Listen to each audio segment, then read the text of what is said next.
Louvado seja o nosso Senhor Jesus Cristo. Que Ele seja eternamente louvado. Bom estarmos juntos nesta noite de domingo para celebrarmos ao nosso Deus, para render-lhe graças, para pedir a Ele que ministre aos nossos corações. Meu convite é para que todos vocês conectem os seus corações à fonte de graça e de vida, que é o trono de Deus, e que nós aqui estejamos com verdadeira expectativa de sermos por Ele abençoados, de sermos por Ele tocados, de sermos por Ele transformados. Uma das coisas que tem se tornado muito comum hoje em dia, e a gente vê por toda parte as pessoas fazendo e publicando nas redes sociais, são os selfies. E as pessoas tiram fotos de si mesmas e tiram fotos dos lugares onde elas estão, na companhia em que elas estão.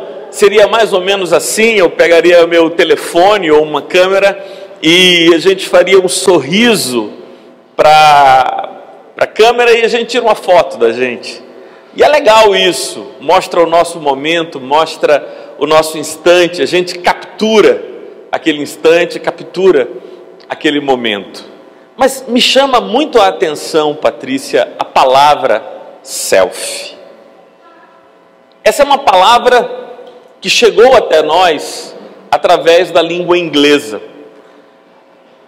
Tanto em inglês quanto em alemão é selbst. Essas expressões são muito próximas e elas se referem a um conceito de si mesmo. A ideia de self em inglês é a ideia reflexiva. Eu mesmo, nós mesmos. Todas as vezes que a palavra self é acrescentada, ela dá essa ideia de nós, de eu mesmo, algo que se debruça sobre si mesmo. A palavra selfie foi capturada no finalzinho, lá na década de 80 do século XIX, por um filósofo americano chamado William James. James pegou o conceito de selfie, dessa imagem que a gente constrói acerca de nós mesmos, e estudou sobre como essa imagem é construída, como nós compreendemos essa identidade nossa, como é fruto de nossas relações, das projeções que as pessoas fazem sobre os outros e a percepção que têm de si mesmo. William James construiu a ideia de self, depois Carl Gustav Jung trabalha isso e desenvolve o conceito de self. Jung, que era discípulo de Freud e que tinha aqueles arquétipos do ego, do id, do superego, Jung vai trabalhar esse conceito de self, tentando identificar o que há de mais essencial, mais profundo no ser humano. Então a minha pergunta, Vitor, é: nestes tempos de self, como vai o nosso self? Como vai o nosso eu mais profundo, esse eu que está por baixo da epiderme e por trás dos sorrisos, das caras bonitas que a gente faz para exportação? Como é que vai o nosso self, aquele com o qual a gente se encontra quando o flash da câmera está desligado, quando os holofotes dos olhares dos outros não estão sobre nós, quando a porta se fecha, quando o silêncio da solidão se estabelece? Quem é esse ser que eu encontro? Que relação eu tenho com este eu mesmo, com este si mesmo que ali está? Muitos dos encontros de Jesus tiveram um caráter terapêutico. Muitos desses encontros tiveram um poder emocional, Marcão, psicológico. Eu tenho a impressão, Thomas, que determinados diálogos de Jesus são absolutamente psicológicos, como se ele estivesse submetendo a pessoa a uma terapia curativa. Um exemplo disso para mim é aquela mulher que foi flagrada em adultério. Todos nós conhecemos aquela parte do diálogo em que Jesus se volta para os fariseus e os que estavam ali para apedrejá-la e diz assim: se alguém não tiver cometido pecado, atire a primeira pedra. A gente se fixa nessa história, mas para mim o que é de mais interessante nessa narrativa é Jesus olhar para aquela mulher, se aproximar dela e lhe dizer duas coisas. Imagine o estado emocional de constrangimento que aquela mulher estava passando. A primeira coisa que Jesus diz àquela mulher, João, quando ele entabula um diálogo com ela, quando ele começa a conversar com ela, é: mulher, onde estão os teus acusadores? Ela tinha ouvido tudo. Ela tinha ouvido a acusação, ela tinha ouvido os homens dizerem para Jesus: olha, na lei Moisés disse que devem ser apedrejadas aquelas que forem encontradas assim. E Jesus olha para ela e diz: mulher, onde estão os dignos de te apedrejar? Onde estão os seres melhores do que você? Onde estão os teus acusadores? Onde estão aqueles que te arrastaram até aqui? Onde estão aqueles que te trouxeram aqui? Onde estão aqueles que são superiores a você? Ninguém te condenou? Não apareceu ninguém aqui cuja identidade fosse de pureza, de integridade, de irrepreensibilidade, que fosse capaz de te jogar uma pedra? Ninguém te condenou? E o que é que ela responde? Não, ninguém me condenou. E aí Jesus diz a segunda coisa maravilhosa para ela. Veja, na primeira, ele resgata a autoimagem dela, igualando-a àqueles outros que a haviam arrastado até a presença de Jesus, trazido a força até o meio do templo. Na primeira pergunta ele diz: mulher, onde estão os teus acusadores? Ninguém te condenou? E ela responde: não, ninguém me condenou. E na segunda, ele a chama para perto de si mesmo. Ele diz: nem eu, tampouco te condeno. Há a possibilidade de comunhão entre nós. Eles não te condenaram, eu não te condeno, e a chance de vida nova, a chance de santidade, a chance de pureza, vai e não peques mais. Você não está condenada. Eu acho isso um barato, Thomas. Você não está condenada pelo pecado que cometeu a viver em pecado. Você tem uma possibilidade de renovar tudo isso. E eu acho esse diálogo extremamente psicológico, curativo, libertador, terapêutico. Eu gostaria de ler agora um outro diálogo que para mim é igualmente psicológico, terapêutico, libertador. João, capítulo 5.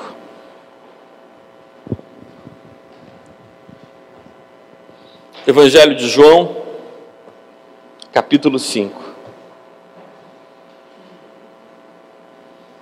E eu quero que você olhe comigo, onde está o self desse cara?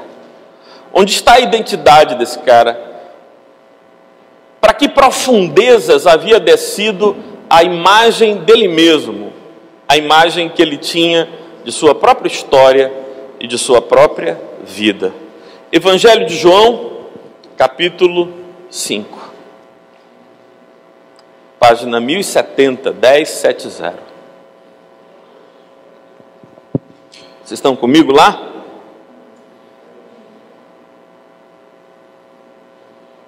Passadas estas coisas, havia uma festa dos judeus e Jesus subiu para Jerusalém. Ora, existe ali junto à porta das ovelhas um tanque chamado em hebraico Betesda, o qual tem 5 pavilhões.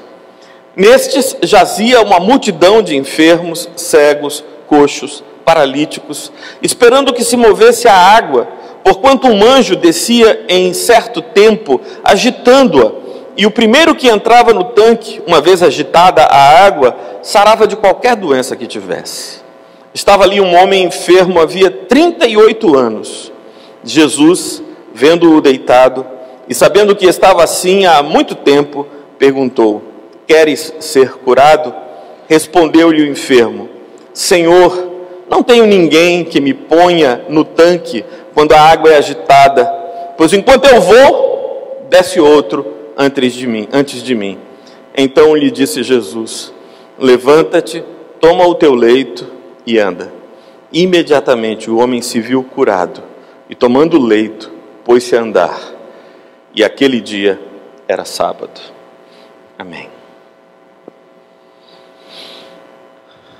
O que me chama a atenção nesse texto é que o homem, o paralítico do tanque de Betesda, não está na mesma faixa mental que Jesus de Nazaré. Jesus faz uma pergunta a ele, e a resposta que ele dá não é uma resposta compatível com a pergunta que Jesus fez. Qual foi a pergunta que Jesus fez? É simples a pergunta não é complexa.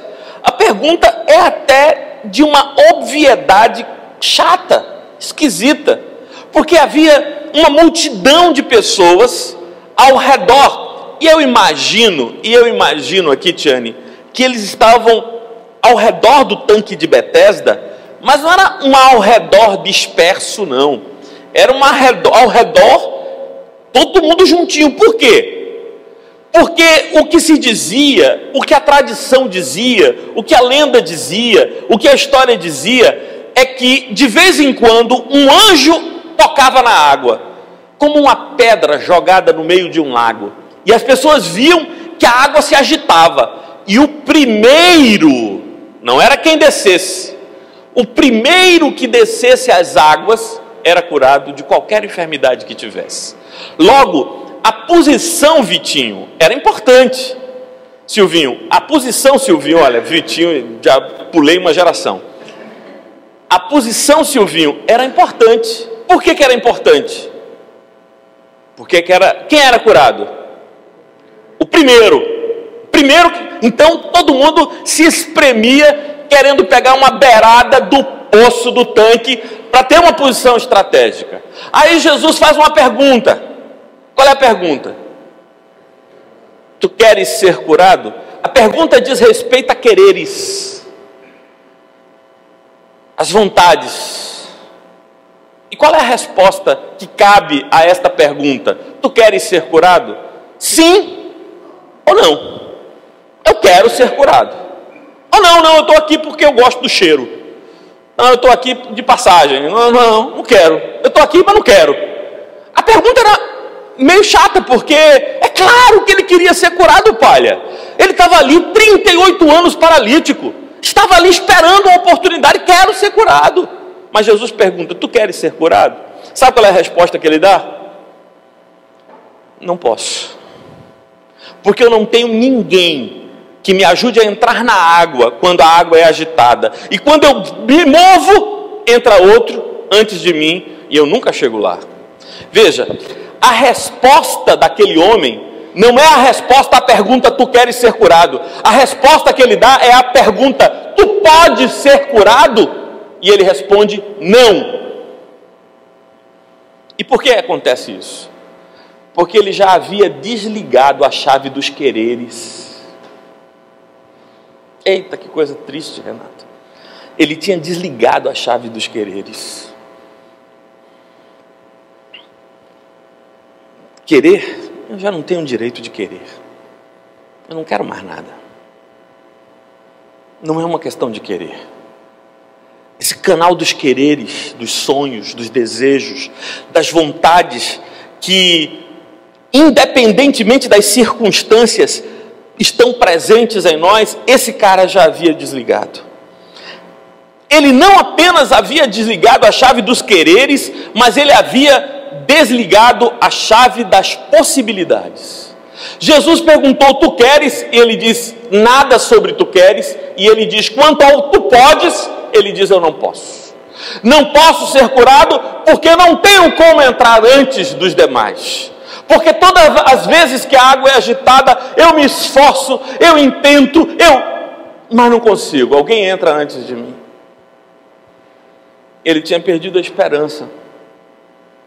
Ele virou um fóssil.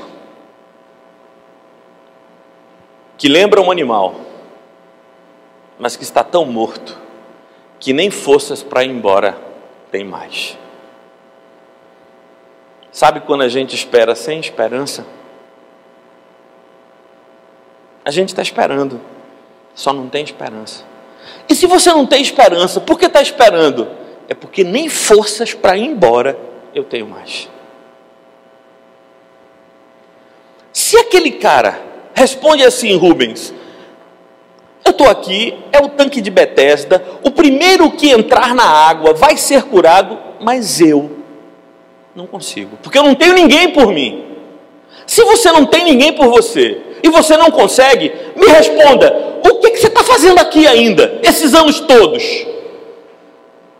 Eu sei que eu não consigo, mas eu continuo aqui por inércia.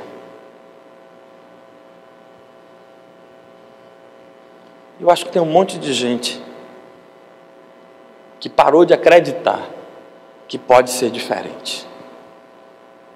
Perdeu a esperança de que o poder de Deus possa transformar a sua vida, possa construir uma estrutura nova, uma nova razão, uma nova lógica, uma nova luz, um novo modelo de vida. Perderam a esperança de que alguma coisa pode ser diferente. E por que continua vindo aos cultos? E por que continua vindo à igreja? Eu não sei, eu sei que eu venho.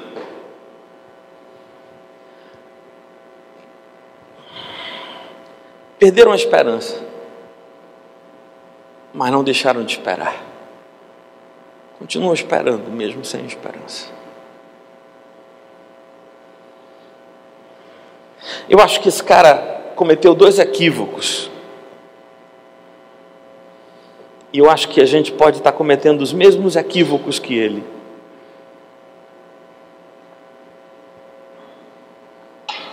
O primeiro equívoco, e que é triste, que é triste quando a gente se coloca nessa situação, é um self auto-vitimizado. Esse cara está vivendo esse lance auto-vitimizado. Qual é o teu problema? O teu problema é porque o anjo não vem, é porque a água não é agitada, o teu problema é porque tu és enfermo. Ele diz, ele podia ter encontrado 1000 problemas, mas sabe qual é o problema que ele encontra? Eu não tenho ninguém por mim. O meu problema é que eu sou sozinho. Minha família me deixou, meus amigos me deixaram, eu não tenho ninguém que me coloque na água. Sim, é a auto-vitimização. É o primeiro problema desse cara.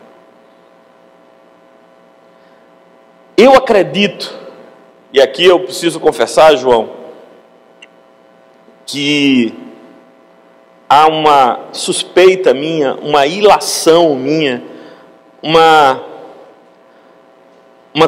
tendência de ver mais do que o texto diz. Eu acredito que na vida desse cara, essa enfermidade tem a ver com o comportamento dele. Mas ele não é capaz de enxergar isso. E você me pergunta, Martorelli, que motivos você tem para supor que a enfermidade dele estivesse relacionada com o seu comportamento? É o versículo 14, diz assim: mais tarde, Jesus encontrou aquele que fora paralítico no templo e lhe disse: olha, já que estás curado, não peques mais, para que não te suceda coisa pior. O que é pior do que ficar paralítico 38 anos? Eu não sei, mas Jesus disse... Eu não sei o que é pior do que ficar paralítico 38 anos. Deve ter muita coisa pior do que ficar paralítico 38 anos. Jesus chama ele e diz assim: ó, agora que já estás curado, não peques mais, para que não te suceda coisa pior. Esse alerta de Jesus me faz pensar que essa enfermidade que o fez sofrer durante todo aquele tempo, de algum modo, por alguma razão, tinha a ver com a conduta, com comportamentos dele, com o pecado. Tanto que Jesus se vê, e ele nunca diz isso a outras pessoas a quem ele curou, nunca diz isso, mas disse a esse cara. Mas ele, ao invés de assumir a responsabilidade, ou de dizer, não sei, estou esperando a vontade de Deus, ele encontra o fato de estar sozinho como sendo o responsável. De algum modo ele transfere para outros a culpa de não poder ser curado, ou de não ter sido curado até ali. Esse é um problema muito comum. A gente anda à procura de culpados. Eu não sou feliz, eu não tenho paz na minha vida, não há alegria no meu coração. E a culpa, aí tem que arrumar um culpado. Tem que amarrar em alguém, pendurar em alguém a responsabilidade pelos teus infortúnios. Eu acho maravilhoso como Jesus não faz isso. Quando Jesus se encontra com Pilatos e Pilatos lhe diz, tu sabes que eu tenho poder, tanto para te preservar a vida como para te matar. Jesus disse, olha, nenhum poder tu teria se do céu não te fosse dado. Eu não estou na tua mão, eu estou na mão do meu Pai. É ilusão tua achar que eu estou na tua mão. Eu estou nas mãos do meu Pai. A minha vida é na presença dEle, e o meu lance é com Ele. Eu não vou te chamar de responsável, de culpado. Ele mesmo intercede por aqueles que o crucificam. Mas sabe qual é o segundo grilo desse cara?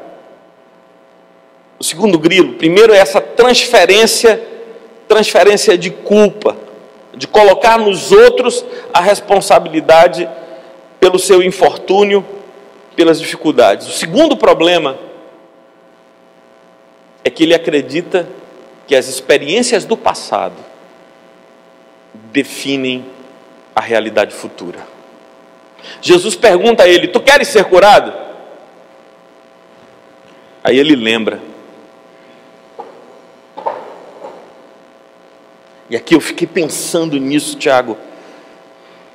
Ele lembra quantos ensaios de levantada ele deu. Você está entendendo o que eu estou dizendo? Ele imaginou que a água foi mexida. O que é que ele fez? E qual foi o resultado? Mas toda vez ele fazia ou não fazia isso, seu Si? O barulho aí, ele...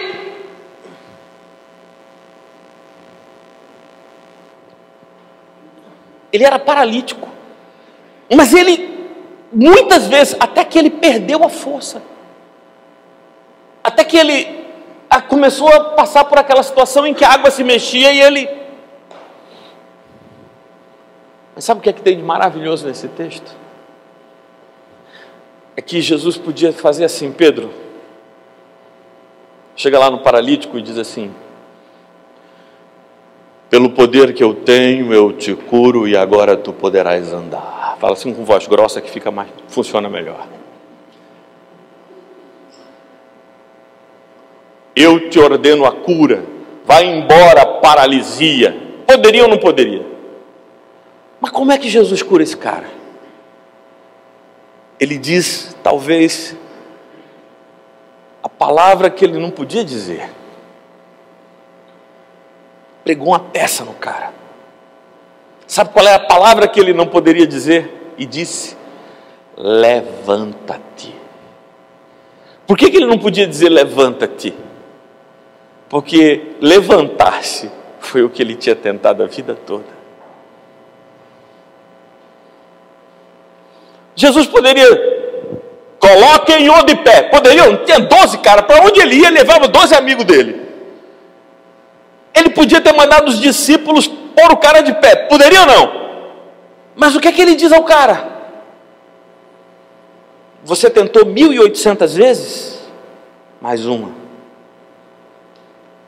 Levanta-te. O que você fez e não deu certo nunca, eu estou mandando fazer de novo. Aí lasca. Sabe o que isso me lembra? Me lembra uns amigos meus que foram pescar. Porque tem dois tipos de pescaria. Tem a pescaria que você pesca com paciência e tem a pescaria que você pesca com fé. Você sabe a diferença, não? Quem pesca com vara, pesca com paciência. A isca da vara é a paciência, mas a isca da rede é a fé. Porque o cara joga a rede, o chumbo, ele não está vendo peixe frequentemente, ele joga sem ver, ele joga a rede, o chumbo aprofunda as extremidades da rede, e ele começa a fazer o quê? Puxar. E aí o que é que vem? Às vezes nada, às vezes alga, às vezes peixe. Aí tem esses amigos meus que foram pescar, e foram pescar na hora que é bom para pescar, que é de noite, porque você bota o facho e o peixe vem. E eles saíram para pescar de noite. Quando deu de manhã, eles não tinham pego nada. Aí Jesus chega para eles e diz o quê? Afasta o barco e lança a rede do lado direito. O que eles tinham feito a madrugada inteira? O que eles tinham feito? Jogado a rede. E o que eles tinham apanhado? E puxava a rede. E é fé, meu amigo, não é fé não? Pescar com fé, o cara joga. Aí puxa, não vem nada. O cara joga e puxa e não vem nada. Até que chega uma hora, meu amigo, em que você diz, aí você tem que assumir, o mar não está para peixe. Hoje eu vou sair batendo. Aí vem o cara, ao invés, tem uns vídeos no YouTube que os peixes pulam dentro do barco, já viu esse? O cara vai passando, os peixes pulam dentro do barco. Podia ser assim, Jesus era um milagre agora, peixe pula dentro do barco. E os peixes vêm, pá! Mas o que é que Jesus manda os caras fazerem? Lança a rede. Como assim? Lança a rede. Eu não lancei. Aqui, ali, do lado direito, do lado esquerdo, à frente, atrás, eu lancei 1000 vezes. Mas não deu certo. E porque não deu certo, nunca mais vai dar? É assim? Como assim levantar? O senhor está pensando que eu nunca tentei me levantar? Pois eu tentei me levantar, foi só o que eu tentei, a vida toda foi levantar. Jesus olha para o paralítico e diz assim, levanta-te, enrola, pega o teu leito e vai embora daqui.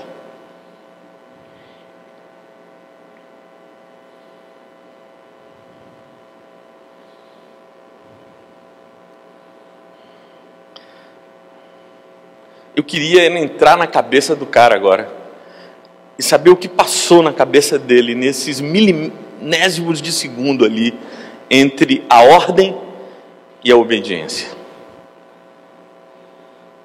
Será que ele disse de novo? Eu já tentei. Não, assim não. Ou ele simplesmente viu nos olhos de Jesus algo diferente que o fez obedecer. Eu me lembro de Pedro, no dia da pesca maravilhosa, a resposta que ele deu a Jesus. Tendo pescado a noite inteira, nada apanhamos, mas sob as tuas palavras lançaremos as redes. Sobre as tuas palavras lançaremos as redes. E por causa das palavras de Cristo, eles lançaram as redes e pescaram uma grande quantidade de peixes. Por causa das palavras de Jesus, aquele homem tentou se levantar de novo e foi curado.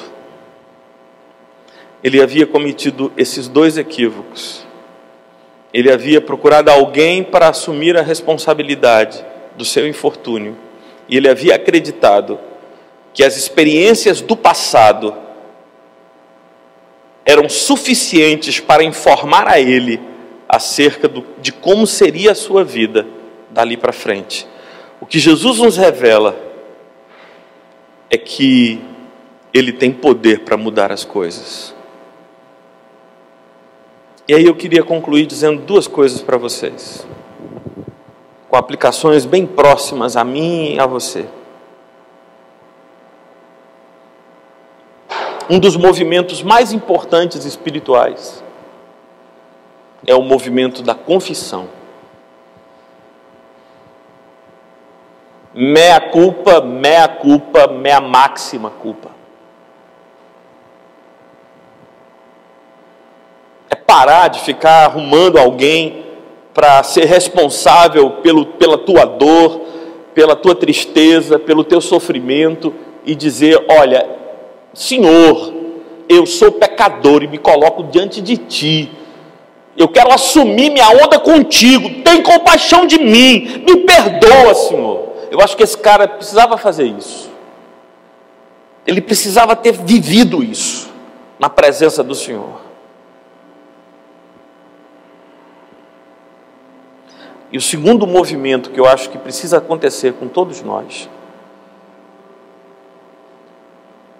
é dizer: eu não vou desistir de mim, como Deus também não desiste. Eu não vou desistir de mim. Eu vou na onda de Deus, e se Ele, me conhecendo como conhece, não desistiu de mim, eu também não vou desistir de mim.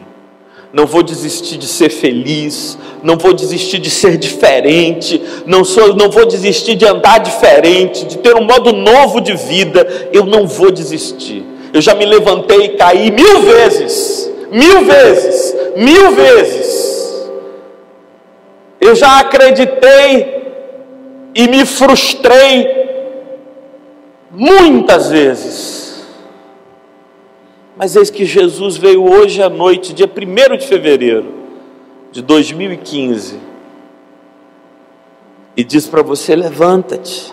Não importa quantas vezes você tentou e não conseguiu. Não importa se doa em você a memória da primeira vez que você tentou se levantar e caiu. Hoje o Senhor diz assim: levanta-te. Hoje o Senhor diz: lança as tuas redes. Hoje o Senhor diz que o teu passado e a tua história não tem o poder de circunscrever a tua vida, o que você será daqui para frente. O que eu queria mesmo era convidar você a buscar a presença de Deus. Eu vou pedir a Marcão para diminuir as luzes. Meu convite é para você dizer: Senhor, na minha vida não tem culpados não.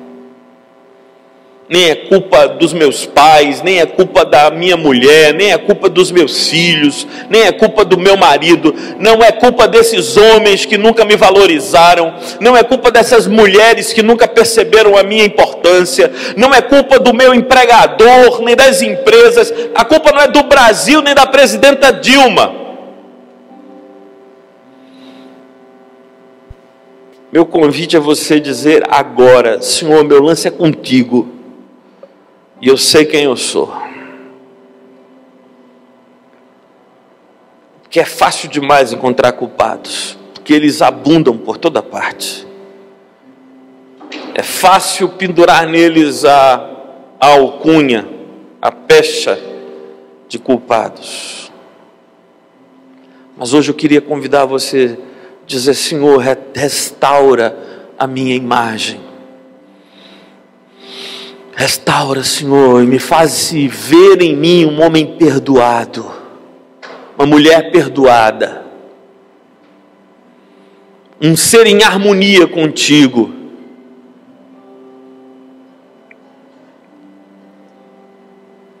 E, Senhor, me faz ouvir a Tua voz.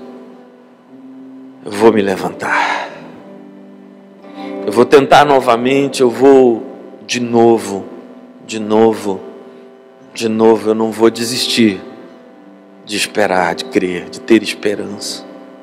Eu não vou me deixar fossilizar, me vencer pela inércia, de estar aqui porque não sei estar no outro lugar.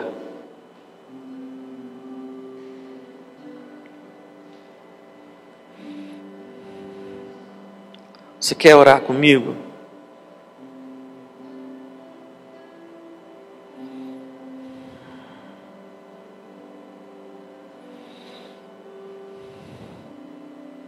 Engraçado, porque Jesus diz para ele: levanta-te.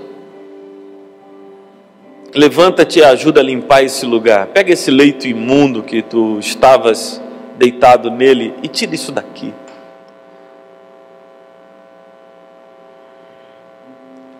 põe-te em obra, põe-te adiante, te move. Mas não é só para ficar de pé e festejando, contente, estar curado, dançando, pulando, celebrando.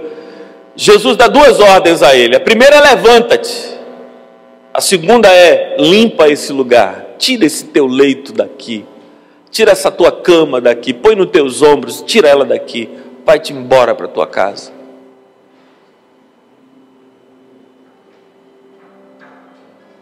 Meus irmãos, temos muito trabalho para fazer. Muito trabalho para fazer. O Brasil vive um dos momentos mais graves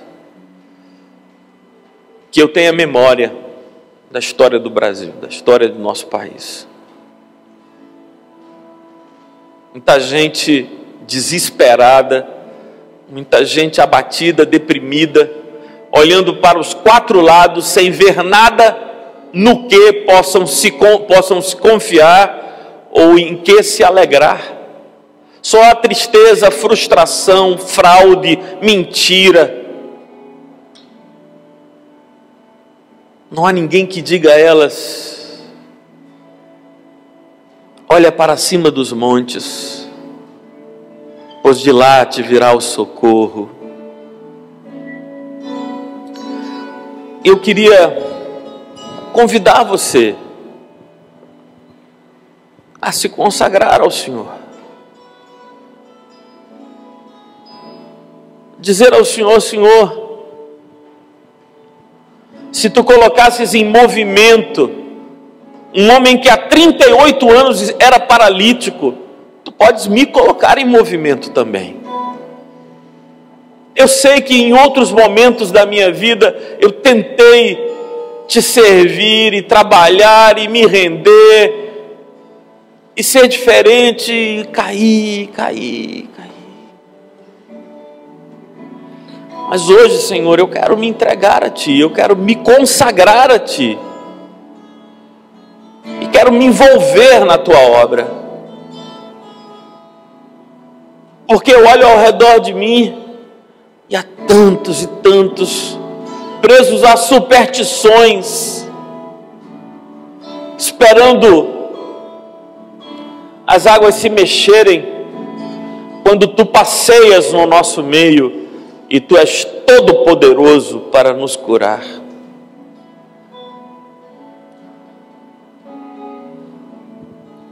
Talvez você quisesse fazer esse movimento. E talvez para você equivalha esta palavra de Jesus: levanta-te. E talvez você diga para si mesmo: mas eu não vou fazer isso, que eu já fiz antes. Ou eu já tentei fazer. Eu não, deixa que Jesus te diga: levanta-te. Entrega a tua vida, consagra a tua vida ao Senhor. Deixa que Ele dê destino e forma à tua existência, à tua caminhada. Thomas vai nos dirigir uma canção. E se você, de algum modo, quiser entender que é com você e para você, eu queria convidar você para sair do seu lugar e vir aqui onde a gente está, para a gente orar juntos.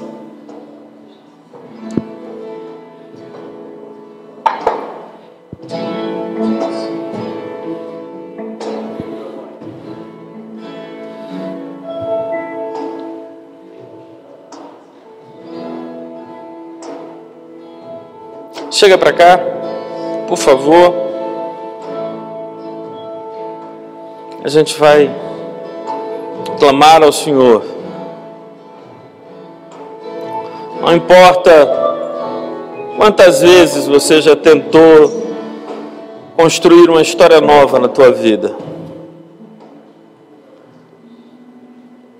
O Senhor só pede a você que você não busque culpados, nem transfira responsabilidades.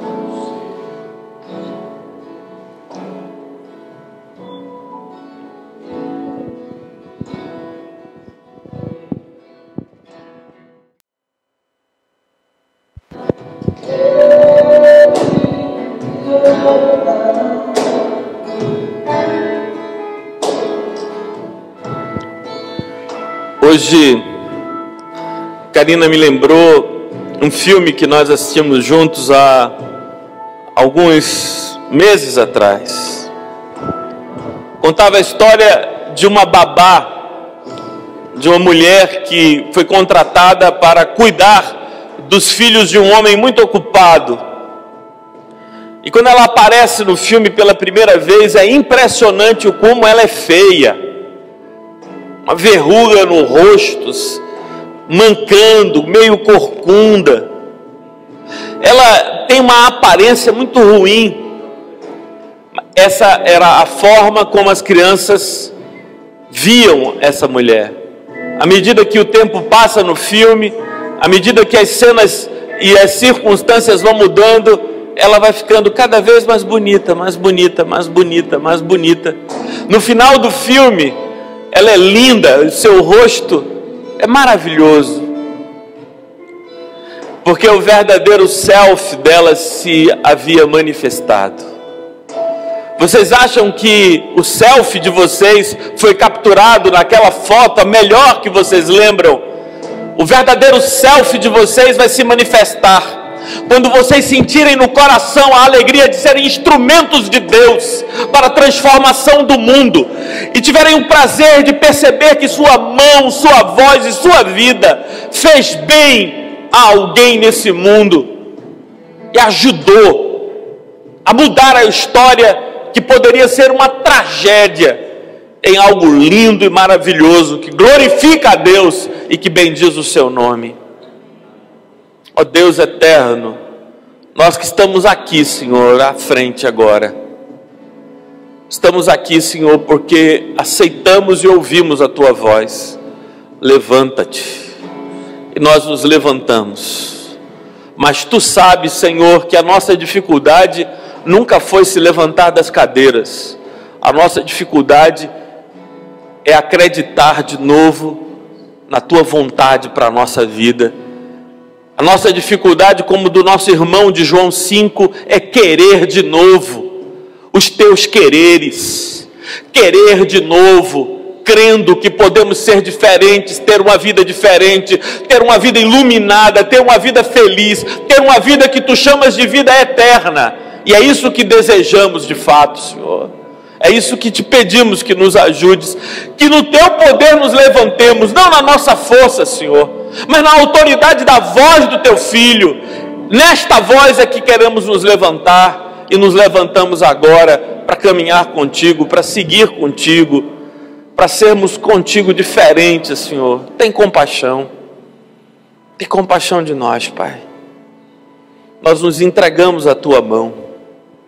Mostra-nos o que é que precisamos limpar, mudar, trabalhar, o que precisamos fazer. E tudo faremos para a glória do Teu nome. Nós Te pedimos que seja assim, em nome do Teu Filho Jesus. Amém. Que Deus nos ilumine e nos use. Podem se assentar.